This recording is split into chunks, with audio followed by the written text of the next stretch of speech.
Je m'appelle Pauline Chenet, je suis la pianiste du trio Sora. Il y a un peu plus de 2 ans, j'ai donné naissance à ma fille Adèle. J'ai eu envie de me lancer dans un projet très personnel et très intime et de lui préparer, de lui faire une grande déclaration d'amour à travers un disque.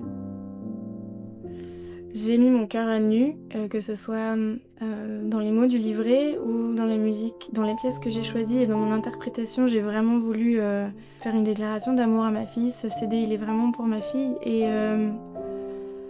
il est aussi pour toutes les mamans et si ça peut toucher des papas aussi, ce serait formidable, mais pour toutes les personnes qui passent à travers la maternité, à travers ce changement énorme, à travers ces bouleversements.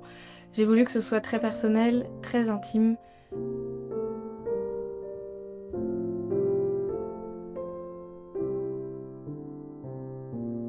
Dans cet album Motherhood, j'ai eu l'envie de mettre en lumière la musique de compositrices.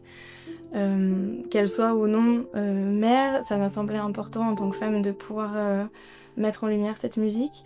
Et j'ai notamment découvert pendant la préparation de mon album la compositrice Louise Adolpha Lebeau, qui est une compositrice romantique allemande, qui a énormément composé, qui a créé, qui s'est battue pour que les femmes puissent avoir accès à la musique, qui a créé une école de musique. Et je suis tombée complètement amoureuse de sa ballade Opus 47 qui décrit pour moi parfaitement toute la fougue, toute la puissance qu'on peut ressentir à la fois pendant la grossesse, pendant l'accouchement et en étant mère. Il y a quand même une certaine forme de puissance qui se crée, qui est là et j'ai vraiment ressenti ça en écoutant sa ballade. Donc ça a fait vraiment tilt quand je cherchais des pièces pour cet album qu'il fallait que cette ballade ça soit le cœur de mon album. Évidemment, je connais depuis très longtemps Fanny Mendelssohn, qui a écrit un magnifique trio. Ça me semblait naturel aussi d'aller chercher de son côté pour mettre sa musique dans mon album. Ces 4 leaders opus 8 sont vraiment des pièces qui décrivent toute l'urgence de la situation qu'on peut ressentir parfois face à un nouveau-né. Il y a aussi beaucoup de tristesse dans certaines pièces. La dépression postpartum est quelque chose qui existe, dont on parle plus qu'avant, mais assez peu. Et c'était important aussi pour moi de mettre cette période de la maternité en musique, de faire entendre qu'elle existe. J'ai aussi choisi la romance de Clara Schumann en la mineure.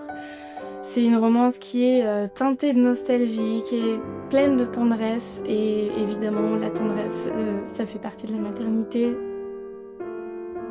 J'ai choisi d'accompagner la musique de ces 3 compositrices par 2 piliers de la musique romantique allemande qui sont Robert Schumann avec ses scènes d'enfants, pleines de poésie, des petites scénettes de la vie quotidienne et l'opus 117 de Brahms.